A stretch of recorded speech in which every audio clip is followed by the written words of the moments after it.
She dealt her pretty words like blades. How glittering they shone, and everyone unbared a nerves or wanton with a bond. Wahaysingdo icham chamba karisu leitaba ngaktani. Nanga aiga hana khangnabra? Sorry, aidi nang khangdi. Ahanba unabada yamna close oiba singai. Achamba wahay ngaktani karisu yawba natte. Adubu karigi tabada khoidaw saugat haliba. Asuk yamna disappointment feel taw haliba. Thamoy yamna naubagi, yamna henjinna hakchinna lawbagi di natte. Adumakti hainingde oibasu oidri. Thoibi makhoigi room yawbaga pisum suktoktuna phammi living room aduda.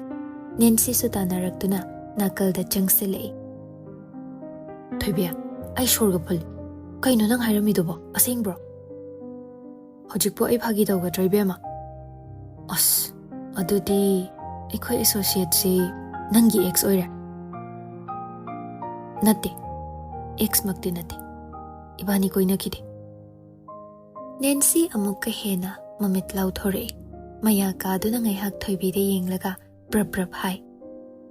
7 nights spent tomine haraga amuksu koina dibu kaino ibema. Nang kaidawre? Nancy, ai ngasidi khoidaw khra sagale. Kona wari sarse. Tomorrow thing. Tomorrow. After all this drama. Don't leave me hanging, miss. Tell me what happened in Yokohama. Thoibi tumin lay karisu khumakte. Nancy ngai ngamdraduna henjilei. Hairu haibani. Karino. Namanabi na Troyse. Kok hairu osi. As. Amtane as agato. Wari do kaino liru se. Thoibi nungsa sor amuktang sang na hondoklaga tap na hairei.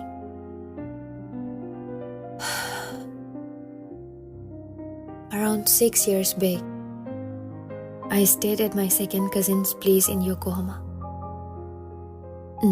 Okay.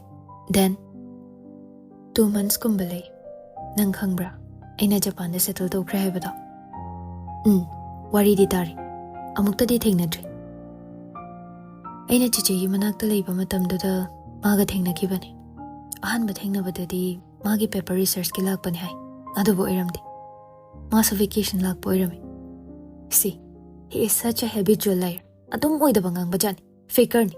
Manipulator, narcissist. Yare da, aduk yam sauba. Saufam thokpagi ni. Yare se, adudaidi wamaka hairu. Masu magi friend amagi mayumda visit torokpo irami. Aina kona khangakpani. Matamduda ay angang oiridana. BA last year kari. Aduga mana PhD student. Ahanbadadi kashu thoidokpa wari sanade. Wari sanaba hokibase poetry kharadagini. Poetry. Ma saireng yam pami. Aisu pam. Aidi kaya ithokte pamasu. Adubu madi yamna iba pamba mi. Nongma aikhoide evening tea party magi pulli. Aduda mana magi saireng ne haidana ama pathoi. Mayamdo ngahaki oina phasei haina khrasu kanasu manungi meaning di khangkhide. Aina khanglubagi thawai yam nungai khide. Wari sabase aina hobani. Magi manakta changaga wahang hangki. Kaigino aduk thamoi wahan ba sairing iribadi. Adubu manoi aigi waduda. Numitudagi adum ibani tinagre. Aday nungsinare. Kaide nungsinam no mupusila isina. Aima, adu natradi kaino? I don't know, Nancy. Hojik so khangdri. Nungsinaba nungsinadaba haibadugi wangmadani. Ado 7 nights ki wari dudi. Okay. Nang adu khakta yam tani ngamale. Main point ya dudani. It's nothing. We just spent a week together camping out. That's it. WakhaL para ano ka? Nang nakhalido amta nate. Asingba. Tasingna. I demanded thoibi. Nangi ngaki mamang da tawrakiba emotional brush out to the day. Adugumba yam simple camping amagi wari mandi. Aingonda haijinaganu ko. Ay loi khangi nangi nawong na to. Kaishu nate haibani. Nancy thoibigi mamay mayada changsinduna munna yengi mamit kuptabi. yamna deep staring ama. Thoibi khangba ngamlakdraduna hairei. Fine, alright, I'll tell you, just get off of me. Nancy chongsalambadudagi hantoi aduga hairuo haibagi maungda leikre. Thoibi lingjum kitang subchillaga tumin hairei. We just slept at the same bed.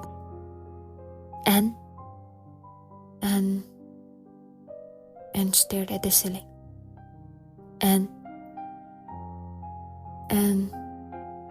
talk. Kari. I said we talk while laying down on the same bed. Loire sida. We kamada. Nung tigya.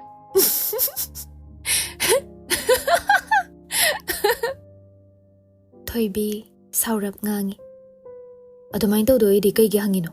Chalo yening de na sakto. Changkro chalo. Nancy nok na khumlei.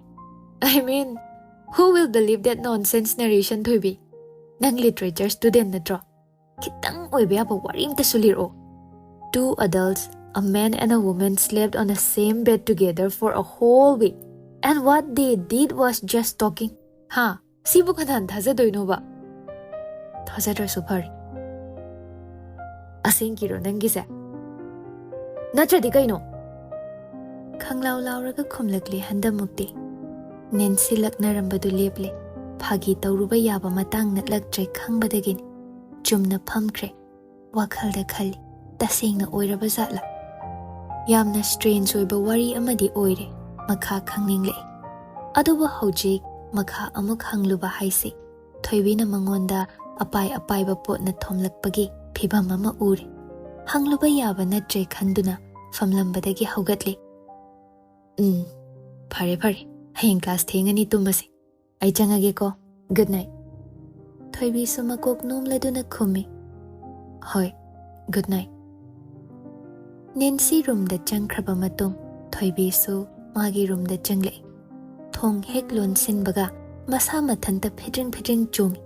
Phamung mathaktagi leiramba pillow du lauraga langkhatlaga khongna kaukhatli.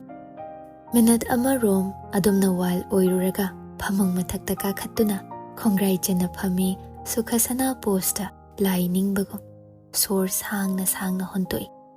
Mamit ushinduna ngai hak leibado WakhaL ingthanabani. Adubu ingthabadi lairadana ura ipurnagi masaktu. Sakta khatlaga noklamba minoktu. Famlambadagi longna haithaduna hippi aduga mamit pangthoklaga shugatli. Amuk cheplaktuna nakaldagi cushion macha ama leiridu lamlaga kol. Pungdi phana thengle tumdaba yadabani. Nganta haugattaba yadabani. WakhaL khana mamit uishinduna tumthanaba hotnai. Amuksu urai purnagi saktamdo. Handamukti yamna nungshiba mityeng amada. Magi nakalda hipladuna matik chana ngandraba maingalgi marakta. Mangonda onsinduna yengli. Wari sanay atappa khonjelda chirol taunaraduna. Thoibi. I love your hair. Thoibi noi. Aduga hai. So, are you going to write a poem on my hair? If you ask me, then I will, my dear.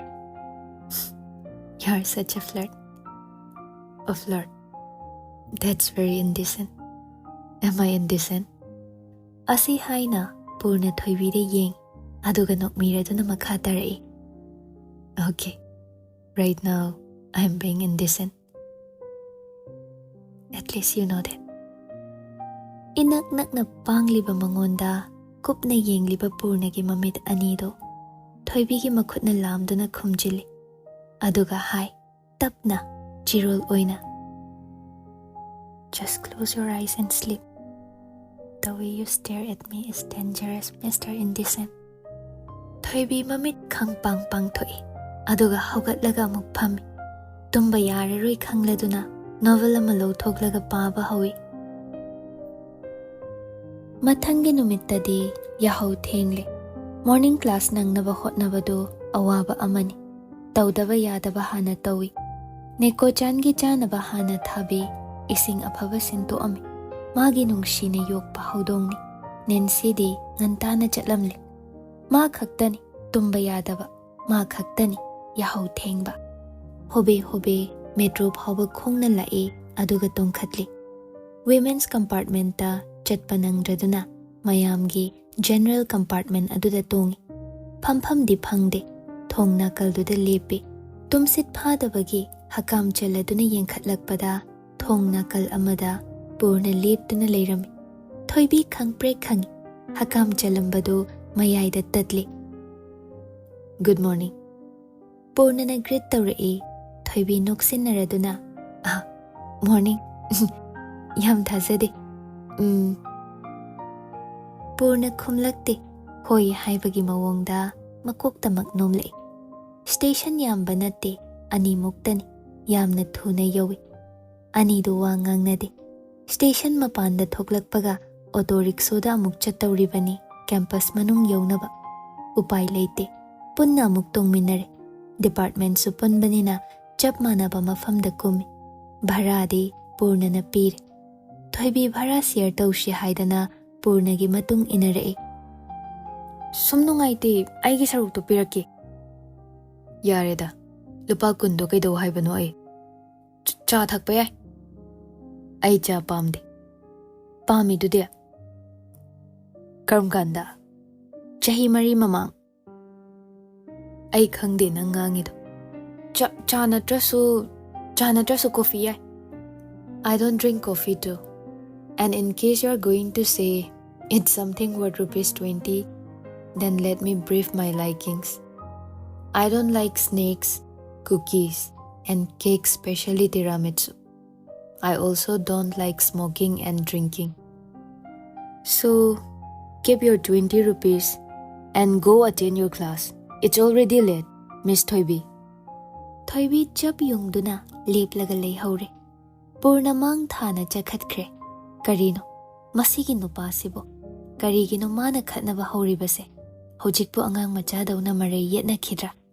Adubu masi pumbasi khanduna leibagi matam natre. Khalubagi kanabasu leite. Thoibi kaidau jaruni asum taurabadi taujaro haibagi mawongda nungsa sor ama hondoklaga class changlakle. Class manungda uige tawi. Yamna kanna khangi. Oja mamangda uidanaba haiduna. Adugi matung assignment aroibado canteen room da chatlaga print tawfam soap aduda mari nami. Assignment cover hapchillaga department ta amuk purae aduga professor da piselamle. Chaksu yamna kanna lam khatle. Karisu chadribani. Breakfast phawba tawba nanglaktre ngasidi. Canteen dagi chaga toast ka lauraga chai. Tanjaduda chinglemba changle. Hello. Thoibi toast tu umna yengle aduga nokfet tawi. Chinglemba Thoibi gi manak changla aga phami. Kim charak trabo yumdige. Yahau thengbai. Arang assignment do ba thengbai ro. Thoibi chinglemba da haifet yengi khumdi khumlakte. Cha amaga low haibagi mawongda ingit tawi. Aigiro. Yari, ai thagle e mahesoiga. Nang canteen da lehowe haibadu da laini. Unagega se phangdaba yam busy oikibanina aina koi thiraga unaba dabani. Ai handaki seminar ma leri solution bada kitang sangani. Ado kanda date ama chatse. I promise this time I won't cancel it. Really? Hoi mi, kaida chassiga. Ama ekde ai nangna pamba mafamda. Handakti nangna pamba oina hayo. Thoibi gi wadu da chinglemba. Harauna nokmire aduga hai. Yaradro dos ani ahumduna. Horen phawle doidi khare heavy oiba kainom chasin ku. Yarnida. Ai seminar ma attend tawrudoini migi lunch yawi aduda charuragi. Okay. Chinglemba table duda khadang sauduna Thoibi bo yeng. Tabaraba piktak pamaitho. Koiraunaraba mamit ani. Adudagi amuk joina tariba samla. Amuk makhutna khomgatuna joy thoraktanaba hotnari.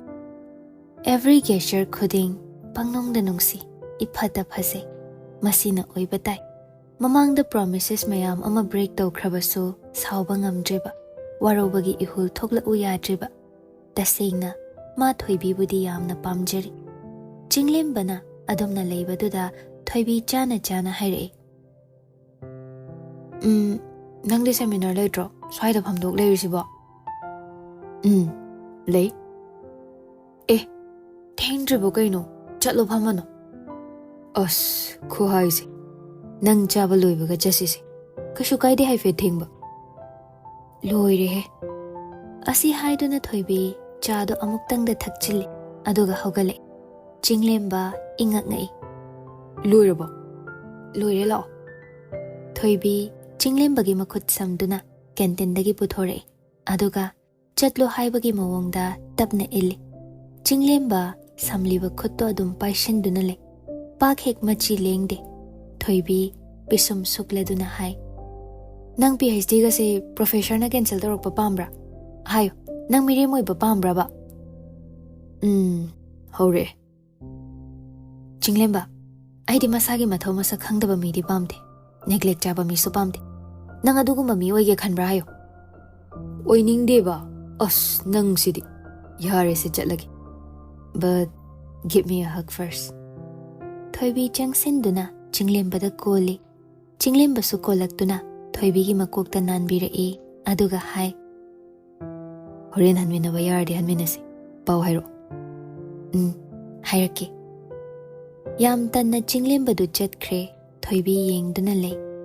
Tung handuna yengle iba nupaduda thuna chatlu haibagi mawongda makhut thangatuna ingit tawi. Chinglemba madu ubada chenba saraga chatli. Thoibi mathanta noi. Nokna asom nakalda onthoklu purna leirami. Nakna leirambadi natti kitang laptaknani. Thoibi ubada nokfet tawrei. Aduga Chinglemba chatkriba adomda khudombi thillaga Thoibida muk onsilaktuna khubi thangkatlei yai haibai mawongda. Thoibi mamitlau thoktuna yengi aduga machinda soli. What an oddball.